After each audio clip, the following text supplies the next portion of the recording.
नमस्कार, बुलेटिन में आप सबका स्वागत है। मैं हूं आप सबके साथ अनूप। सबसे पहले बात अनलॉक 1 की। केंद्रीय गृह मंत्री अमित शाह ने कोविड-19 और अनलॉक 1 को लेकर सरकार का पक्ष रखा।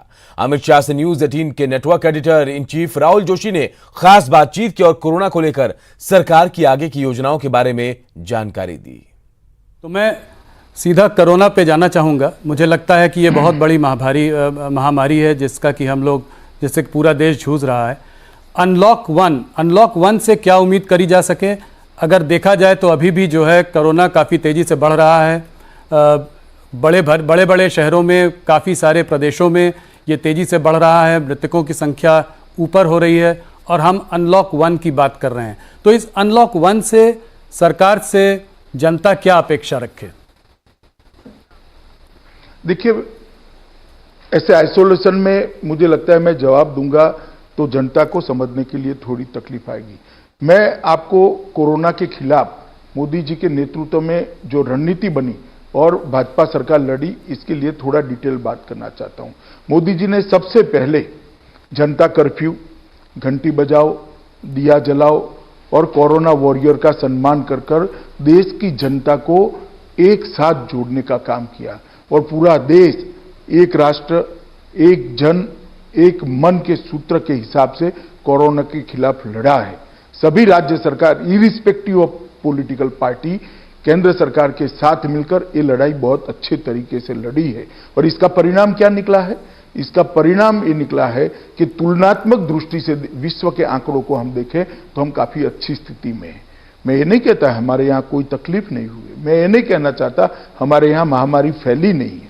हमारे यहाँ भी महामारी आई है, ये कुदरती आपदा है, परंतु विश्व के सापेक्ष में उसको देखना पड़ेगा, कंपेरेटिवली इसको देखना पड़ेगा।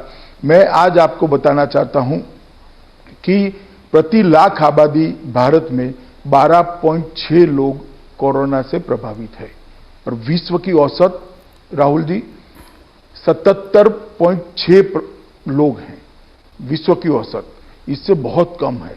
अमेरिका में प्रति लाख आबादी 542 लोग हैं, जर्मनी में प्रति लाख आबादी 217 लोग हैं और ब्राजील में प्रति लाख आबादी 195 लोग हैं। ये आंकड़े बताते हैं कहां 542 और कहां 1206, कहां 195, कहां 12.6, कहां 217, कहां 12.6। ये सारे विकसित देशों की तुलना में भी हम बहुत अच्छे से इसको कंटेन कर पाए हैं। इधर कोविड-19 को लेकर मुख्यमंत्री नीतीश कुमार ने अधिकारियों के साथ बैठक की। मुख्यमंत्री ने अधिकारियों से कहा कि प्रवासी मजदूरों के स्किल का उपयोग राज्य की अर्थव्यवस्था के हित में करना होगा। सीएम ने कहा, रोजगार उपलब्ध कराने के लिए श्रम प्रदान योजनाओं का चयन किया जाए। यही नहीं, अगर जरूरत पड़ी तो औद्योगिक प्रोत्साहन नीति में बदलाव किया जाए। आवश्यकता हो तो इसके लिए प्रस्ताव तैयार करें और सरकार को बताएं कि नई इकाइयों की स्थापना के लिए क्या इंसेंटिव दिए जा सकते हैं। रूप से जो 2-3 चीज़ों पर जो फोकस किया जा रहा है, उसमें एक तो कोरोना संक्रमण की रोकथाम के लिए प्लानिंग और स्ट्रेटजी बनाना, दूसरा रोजगार सृजन, जो लोग बाहर से आए हैं और जो हमारे भी श्रमिक मजदूर जो यहीं रहते हैं, उन दोनों लोगों के लिए, दोनों तरह के लोगों के लिए, श्रमिकों के लिए रोजगार सृजन हो। और तीसरा कि अब चूँकि जो अनलॉक 1 अनाउंस हो गया है भारत सरकार द्वारा और हम लोग उसको एज इट इज़ फॉलो कर रहे हैं, तो अब एक्टिविटीज़ काफ़ी बढ़ेंगी और इसलिए आज की परिस्थिति में अब लोगों का जागरूक रहना बहुत आवश्यक है। कोरोना संक्रमण के बढ़ते मामलों के बीच अनलॉक 1 का आज दूसरा दिन है। गृह मंत्रालय के निर्देश के मुताबिक 30 जून तक अनलॉक 1 लागू होगा। अनलॉक 1 में काफी छूट दी गई है, दुकानें खुल गई हैं, गाड़ियों को चलाने की छूट मिल गई है। बिहार के उप मुख्यमंत्री सुशील मोदी का कहना है कि छूट मिलने के बाद अब लोगों को और ज्यादा सतर्क रहने की जरूरत है ताकि कोरोना का संक्रमण ना फैले। सुशील मोदी ने बताया कि अनलॉक 1 में घर से बाहर निकलने पर सभी को मास्क पहनना अनिवार्य है। सुशील मोदी का कहना है कि सभी पंचायतों को निर्देश दिया गया कि वो गांव के सभी परिवार को 4 मास्क और 1 साबुन उपलब्ध कराए। पंचम राज्य वित्त आयोग की तरफ से आवंटित 160 करोड़ रुपए की राशि इस कार्य को करने के लिए लगाया जाएगा और 20 दिन बाद भी जिन पंचायतों ने इस निर्देश का पालन नहीं किया उनसे सुशील मोदी ने जल्द से जल्द लोगों को मास्क और साबुन उपलब्ध कराने को कह दिया है।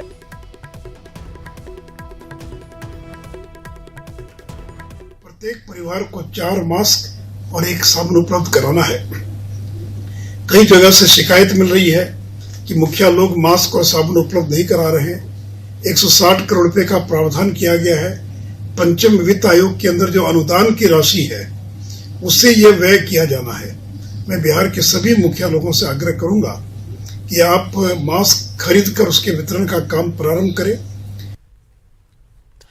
और कोरोना काल में जल्दी बिहार में 1111 विशेषज्ञ डॉक्टरों की नियुक्ति होगी। इसके लिए आयोग ने स्वास्थ्य विभाग को 1111 डॉक्टरों की सूची भेज दी है। आपको बता दें कि स्वास्थ्य विभाग ने आयोग से डॉक्टरों की सूची मांगी थी, जिसके बाद आयोग ने आवेदन लेने के बाद मेरिट के आधार पर यह सूची तैयार की है।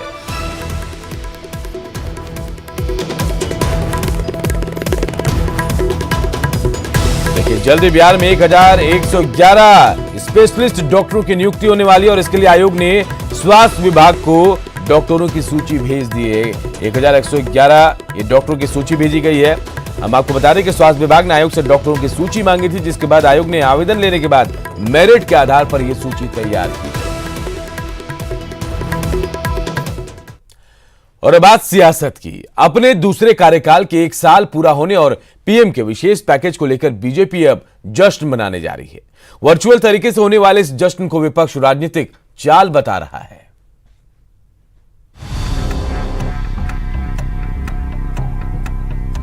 कोरोना काल में बीजेपी जश्न मनाने जा रही है। जी हां, सही सुना आपने। केंद्र में बीजेपी ने दूसरे कार्यकाल में अपने 1 साल पूरे कर लिए हैं। एक खुशी ये और दूसरी ये कि पीएम ने विशेष पैकेज का ऐलान किया है। इन दोनों खुशियों को बीजेपी वर्चुअल जश्न के जरिए सेलिब्रेट करेगी। इस जश्न में बीजेपी बिहार और यूपी में कई बड़ी वर्चुअल रैली करने जा रही है। इन रैलियों को पीएम मोदी, अमित शाह, जेपी नड्डा संबोधित करेंगे। बिल्कुल, बिहार में वर्चुअल रैली होगी और माननीय गृह मंत्री श्री अमित शाह जी 9 तारीख को वर्चुअल कॉन्फ्रेंसिंग के माध्यम से और फेसबुक लाइव के माध्यम से बिहार को संबोधित करेंगे और हम लोगों ने लक्ष्य रखा है कि कम से कम 1 लाख लोग उनका संबोधन डिजिटल माध्यम से सुने। बड़ी रैली 2 होगी और सभी 243 विधानसभाओं में वीडियो कॉन्फ्रेंसिंग के माध्यम से वर्चुअल रैली होगी। लगभग एक जिले में 20-20, 25-25 जगह हम लोग ऐसा प्लान करेंगे कि जो लोग आकर के बैठेंगे और पूरी शारीरिक दूरी बना करके बैठेंगे। तो हाथ में जो सोशल मीडिया का इस्तेमाल करते हैं वो अपने मोबाइल को लेकर के बैठेंगे और सोशल डिस्टेंसिंग का पालन करते हुए सोशल मीडिया के माध्यम से वो पूरे भारत सरकार की योजना को जानेंगे। वहीं जश्न और वर्चुअल रैली को लेकर विपक्ष बीजेपी पर हमलावर है। विपक्ष की माने तो देश में लोग कोरोना से मर रहे हैं और बीजेपी इसे लेकर राजनीतिक चाल चल रही है। वही जानकार इससे बीजेपी को चुनाव में फायदा मिलने की बात कह रहे हैं। जो 80 लोग सड़कों पर एक्सीडेंट के शिकार हो गए पैदल चलते हुए, जिनकी मौत हो गई, जिनकी मौत ट्रेन में अपने राज्य वापसी में मौत हो गई, कोरोना से अब तक बड़ी संख्या में लोगों की मौत हो गई। आखिर ये किसकी जश्न मनाना चाहते हैं, किस उपलक्ष्य में जश्न मनाना चाहते हैं? मैं समझता हूँ भारतीय जनता पार्टी सत्ता के नशे में पथभ्रष्ट हो चुकी है। वो जश्न भी आप कह सकते हैं, जश्न भी है, लेकिन इसमें इसी में हमको जीने का अंदाज सीखना होगा, तलाशना होगा। तो इसी तलाशने की यह तैयारी भी है एक, और ये बहुत बड़ी बात है प्रधानमंत्री के लिए, हिंदुस्तान के लिए कि देश के प्रधानमंत्री ने एक ऐतिहासिक निर्णय जो कदम उठाया है वह जनता के बीच तक, आम आवाम तक जाए।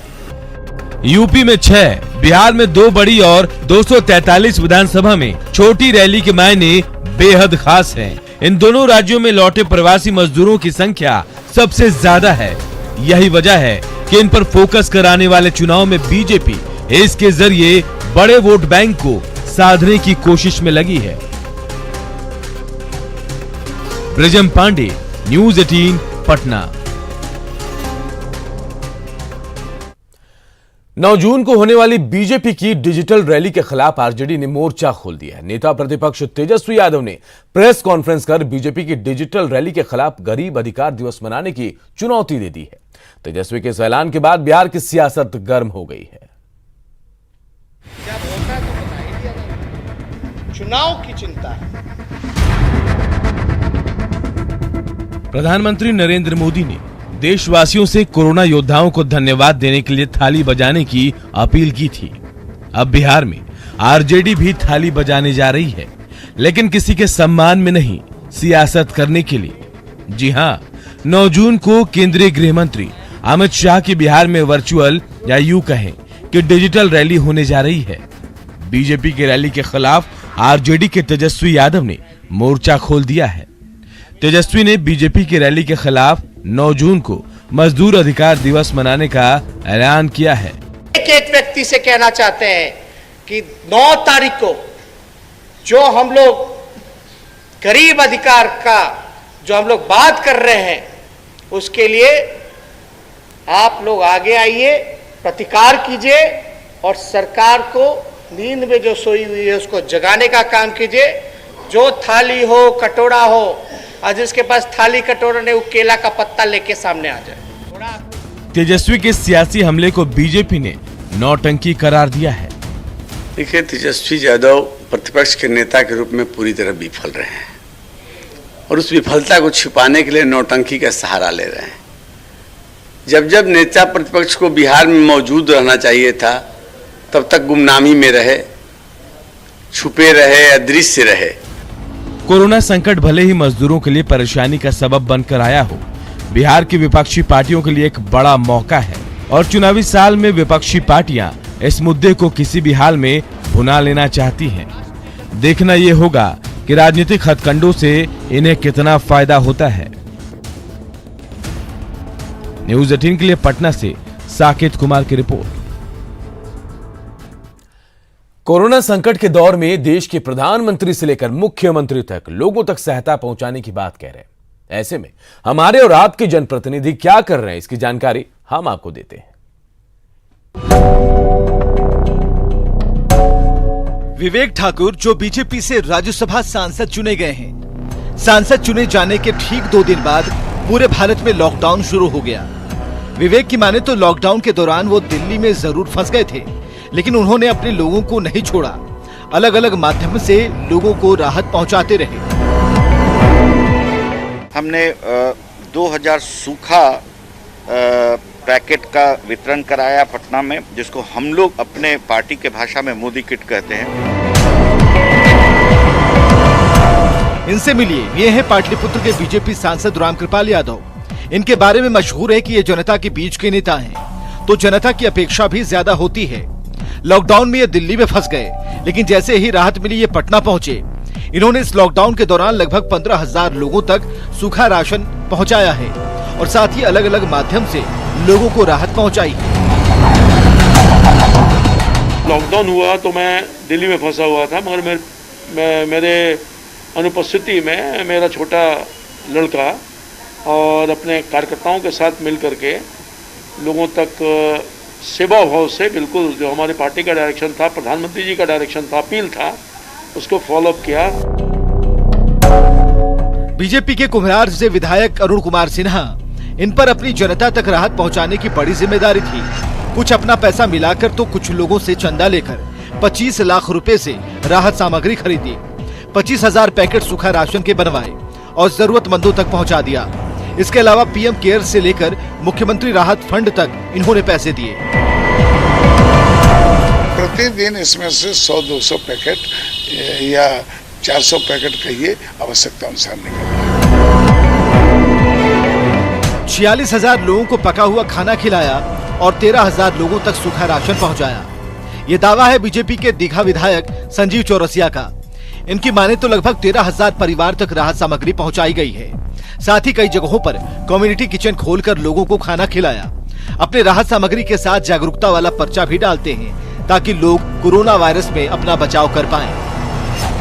जो राशन वितरित किए हैं 13,000 कुछ जो अलग अलग प्रकार से लगभग 13,000 यानी कि रॉ मटेरियल के साथ एक परिवार की जितनी आवश्यकता हो सकती है एक अवधि तक वो देने का काम किए।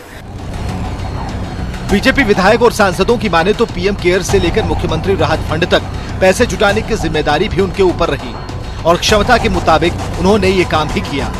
ये तो नेताओं के दावे हैं, अब इन दावों की सच्चाई तो जनता ही तय करेगी कि उनके लिए तत्पर नेताओं की राहत कितनी उन तक पहुंच पाई है।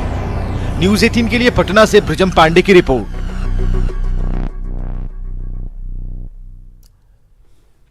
राशन या भाषण, एक तरफ जहां पूरा देश आज भी कोरोना संकट से जूझ रहा है, तो ऐसे में राजनीतिक पार्टियों के बीच इस बात पर बहस छिड़ी है कि जरूरतमंद लोगों के बीच किसने सबसे ज्यादा राहत बांटी और किस पार्टी ने भूखों को राशन दिया। तो कौन है बयान बहादुर, एक रिपोर्ट से जानते हैं।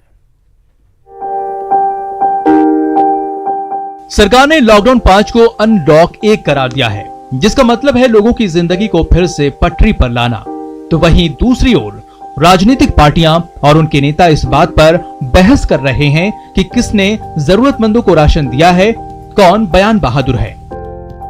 जो भी नेता अगर ये दावा कर रहे हो, उनके पैतृक गांव में मतदान केंद्र जहां बना हुआ है, जरा आंकड़ा जारी करिए अपने गांव के लोगों की आपने कितनी सेवा की है, और हम आंकड़े के साथ आपको साबित कर देंगे कि सरकार, माननीय मुख्यमंत्री नीतीश कुमार जी और एनडीए की सरकार ने कैसे राशन का वितरण किया, कैसे खाते में राशि हस्तांतरित किया। लोग तो कह रहे हैं कि अगर मोदी नहीं होते तो हम लोग जिंदा नहीं रहते, चाहे वह संक्रमण से बचाने का मामला हो या उनको भोजन देने का मामला हो। भाषण देने वाले से पूछिए, जो लोग बसों भेजने की बात करते हैं, ट्रेनों के भाड़े देने की बात करते हैं और उसके बाद बोल करके गायब हो जाते हैं। वहीं विरोधी दल भी जेडीयू और बीजेपी पर केवल राहत का झूठा ढोल पीटने का आरोप लगाते हुए कहा है कि इस त्रासदी में बिहार की जनता ने देख लिया है कि किसने जरूरतमंदों के बीच राशन बांटा है और किसने केवल भाषण दिया। आप उन यात्रियों से पूछिए, उनको पता है कि उनकी किसने मदद की है। यूथ कांग्रेस के द्वारा अभी भी लगातार कई जगहों पर बिहार के अंदर खाना बांटा जा रहा है, राहत सामग्रियां बांटी जा रही हैं। डबल इंजन की सरकार में रहते हुए जेडीयू पार्टी से पूछिए, सरकार के स्तर पर भी, और पार्टी ने क्या किया।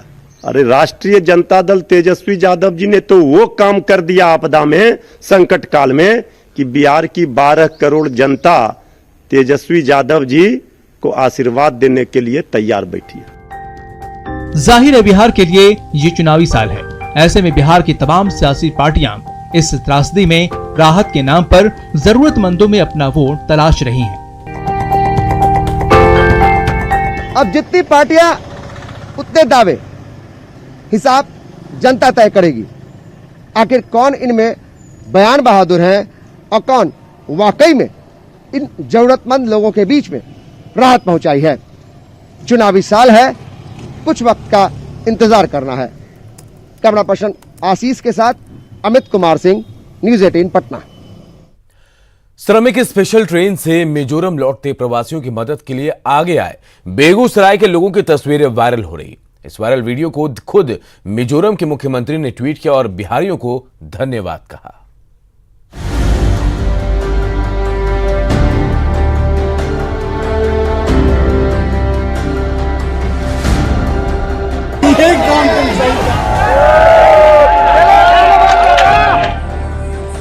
दोस्त हो तो बिहारी, जो बिना किसी मतलब के मदद करे, मुसीबत से पार कराए। सोशल मीडिया पर वायरल ये तस्वीरें कहने और बताने से ज्यादा है।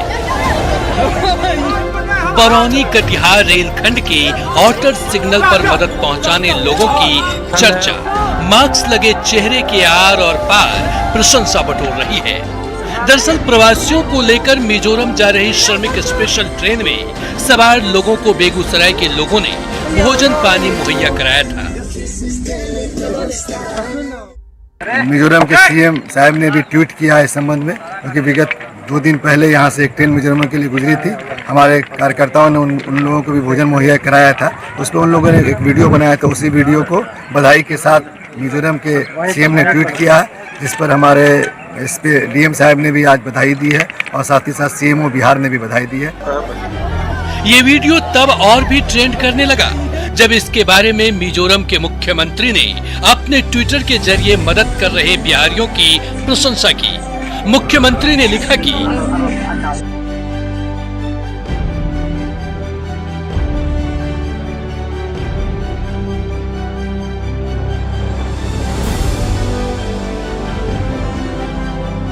बलिया प्रखंड का मामला, वहाँ के गांव के लोगों एक स्पेशल श्रमिक ट्रेन जा रही थी जो नॉर्थ ईस्ट के लिए, तो वहाँ ट्रेन बीच में किसी कारण से रुकी, तो गांव वाले वहाँ पे वीडियो में भी आप देख सकते हैं खुद से अपने घर से सामान ले आते लोगों को खाना और नाश्ता पानी दिए हैं। और इसी से लेके हमारे माननीय मुख्यमंत्री जी मिजोरम के, उन्होंने बहुत बहुत बधाई भी दी है और बेगूसराय और बिहार के निवासियों को बहुत शुभकामना भी दी है। बड़ी तादाद में लौट रहे प्रवासियों को अपनों का साथ मिल रहा है। ये तस्वीरें भी इसकी बात की है, जहां निस्वार्थ सेवा भाव सर्वोपरि है। संतोष कुमार, न्यूज 18, बेगूसराय। ठीक है भाई, बिहार के प्रवासी मजदूरों को लेकर दिल्ली से 9 बसें रवाना हुई। अभिनेत्री स्वरा भास्कर और सांसद संजय सिंह ने अपने सरकारी आवास से बसों को रवाना किया। इन बसों के जरिए पटना, किशनगंज, पूर्णिया, कटिहार, दरभंगा, सहरसा, मधेपुरा, मधुबनी और समस्तीपुर जिले के प्रवासियों को रवाना किया गया।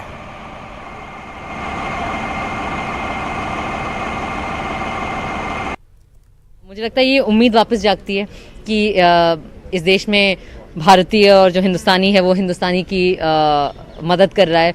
वो अपना सुख और सुविधा छोड़ के, मतलब सारे कोरोना का टाइम चल रहा है, आखिर सारे लोग अपने आप को एक तरीके से एक्सपोज करके रिस्क लेके दूसरों की मदद कर रहे हैं, तो ये बहुत उम्मीद की बात है। इस वक्त जो सबसे ज़्यादा ज़रूरी है वो प्रवासी मजदूरों को कैसे उनके घर पहुंचाया जाए, और इस काम में पिछले 15-20 दिनों से साथियों के सहयोग से, तमाम स्वयंसेवी संस्थाओं के सहयोग से 32 बसें अब तक कुल की जा चुकी हैं और आज भी लगभग 8-9 बसें जा रही हैं बिहार और उत्तर प्रदेश। और इस बुलेटिन में फिलहाल इतना ही, लेकिन खबरें लगातार जारी है। देखते रहिए न्यूज 18 बिहार।